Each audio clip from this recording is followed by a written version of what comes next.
There's a tax in America nobody tells you about. It's not on your paycheck, not on your groceries.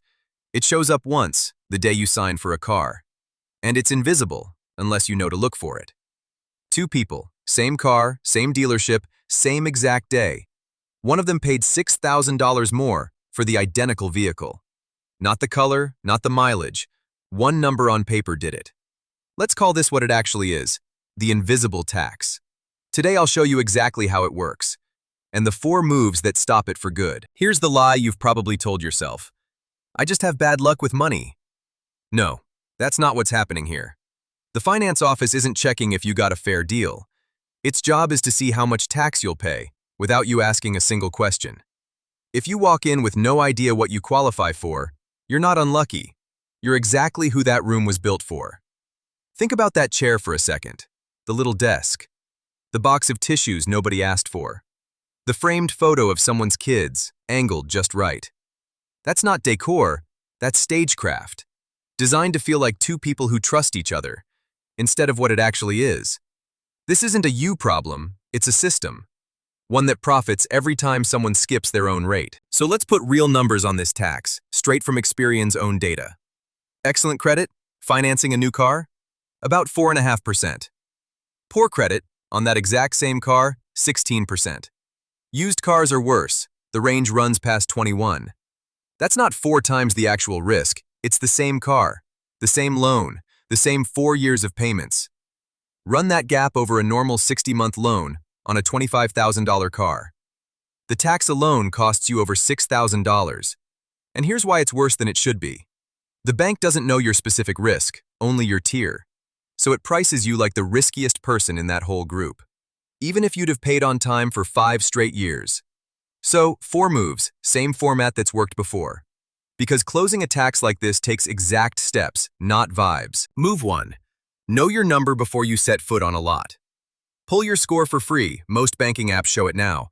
Above 750 puts you near 4.5%. 700 to 749, 6 to 8%. 650 to 699, 8 to 12%. Below that, you're looking at 16 and up. You don't need to memorize the chart, just know your tier, so nobody hands you a number from a stranger 3 tiers below you. Move 2. The one that saves the most money. Get pre-approved before you shop, not after. Walk into a credit union, a bank, or an online lender. Walk out holding a real approved number in hand.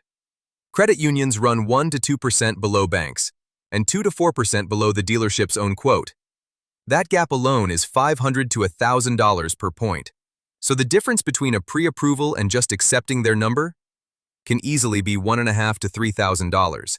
Money that either stays with you or becomes the invisible tax, depending on who did their homework first. Once you're sitting in that finance office, notice the script, because it genuinely is a script. What payment were you comfortable with? Isn't a friendly question. It's how they hide a bad rate inside a nice-sounding number.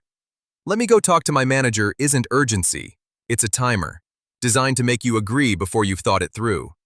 Notice how they're gone just long enough to feel uncomfortable, never long enough for you to check your phone. And the add-ons, the extended warranty, the fabric protection, the paint sealant nobody's ever actually seen applied. Those aren't safety nets, they're just the tax wearing a different outfit.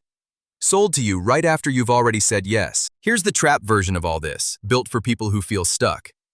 You'll see the big signs everywhere. No credit check, everyone approved, buy here, pay here. It sounds like the answer to everything you don't have. Here's what it actually means. The lot is also the lender. No outside bank checking their math, nothing stopping 30% interest. On a car worth a fraction of what you're paying. Miss one payment, and they don't just charge a fee. They repossess it, resell it to the next person with no options. And the exact same play runs again. Industry data shows 1 in 20 of these loans sits in active repossession right now. That's not a loan built to help you. That's the invisible tax with the mask completely off.